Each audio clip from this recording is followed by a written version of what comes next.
Welcome to New Stripe City, a YouTube channel for diehard Bengals fans. I'm your host, Ace Boogie, and I want to welcome you and congratulate you guys on coming to draft day.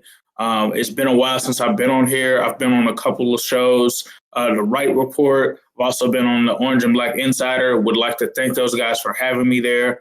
But I wanted to leave you guys with one more nugget during draft day, and that is for those who have been following me for a while, I will be coming out with my prime rankings for the first round. For those of you that don't know, I've been doing prime for about 3 to 4 years now. Prime essentially is made up of analytics that look at several factors from what the Bengals have done with their draft history, and it assigns them a grade on the likeliness or the prime candidates for what the Bengals like to pick, what they look for at each position. So every draft board is different. There's no telling how they have these guys ranked, but Prime does give you an idea of some of the guys that would be on their board around that time. Last time that I did this, the time that it was the most accurate was in the 2016 draft. It was able to predict William Jackson III, Tyler Boyd, Andrew Billings, amongst others. So with that being said, I'm just going to do a share screen here, and we're going to go through the rankings of everyone in the first round. Now, with this being a new team, a new regime, I would think there could be some differences here. There could be some different sizes that Zach Taylor might like. It could all be different. But we will go ahead and share this real quick. So give me 1 second. Okay. Okay, perfect.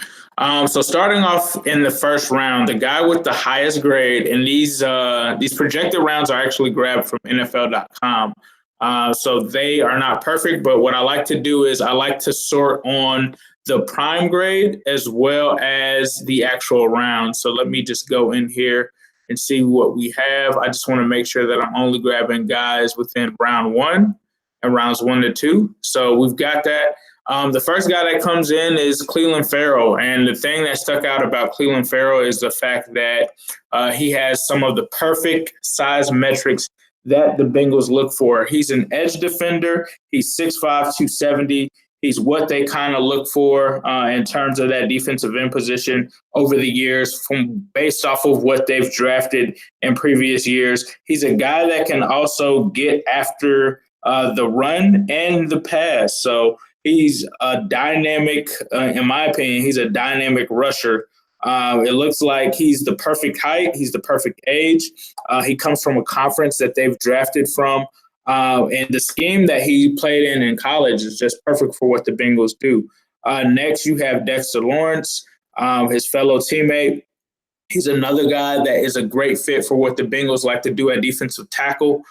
He could be a guy that they could look at. I'm not sure that they would go with a defensive tackle in the first round, so I'm not sure what the chances of Dexter Lawrence are at that position. Maybe if he possibly falls to the second round, he could be an option there for him. But Dexter Lawrence is the next guy.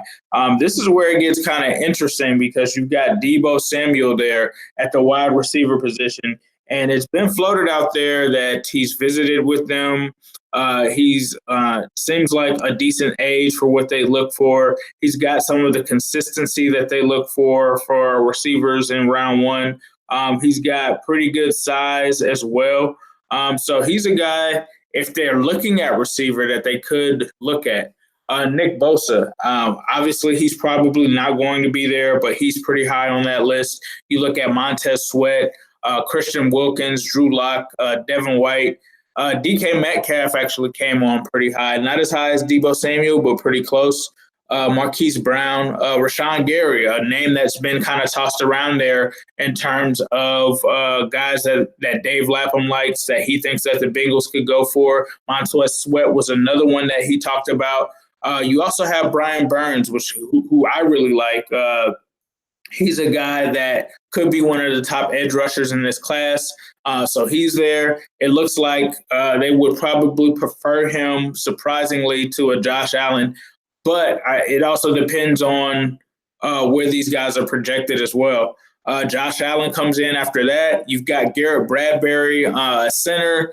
The Bengals, in my opinion, I don't think they're looking at the center position, especially since they just drafted Billy Price last year. So I don't see them doing that.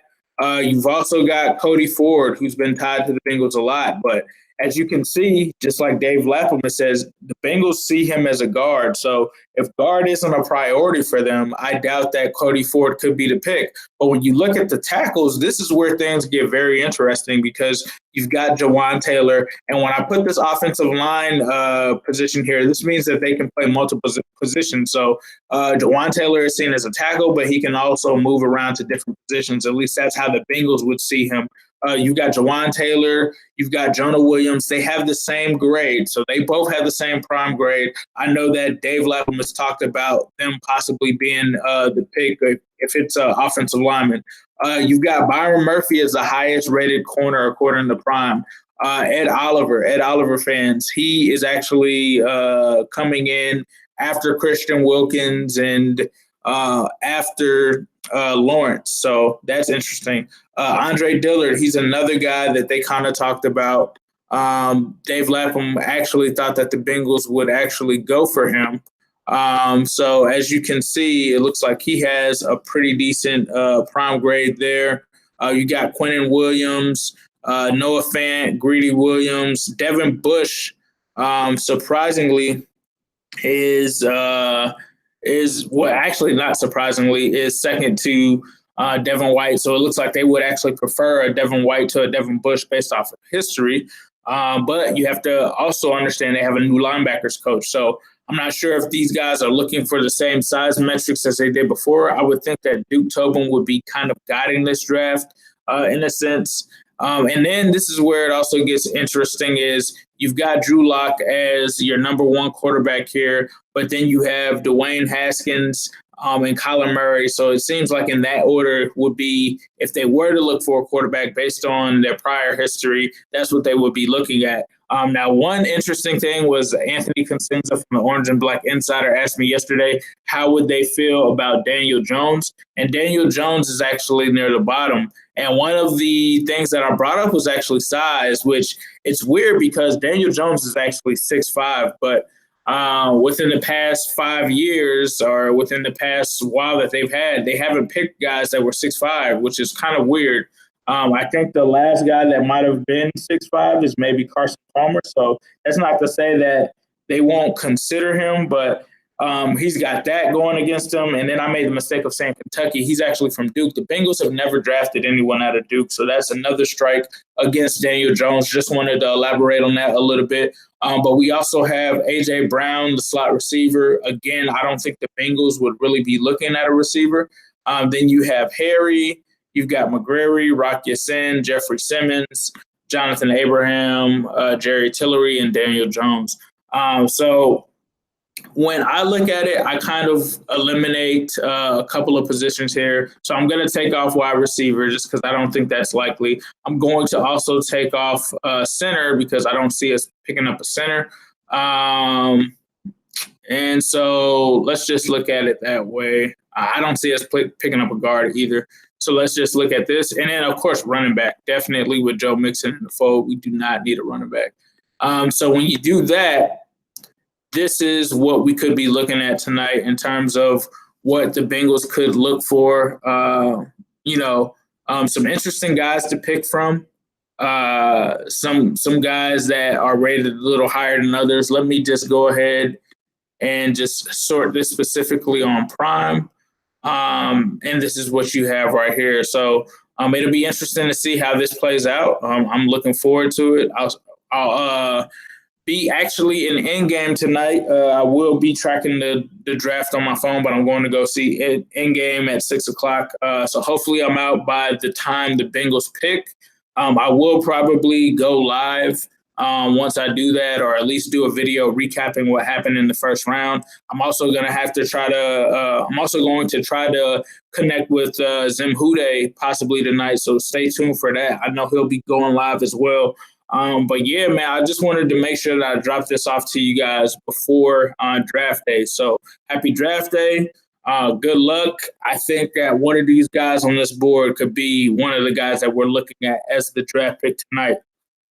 So with that being said, I want to leave you guys with a who day, all day, every day, and especially on Sunday.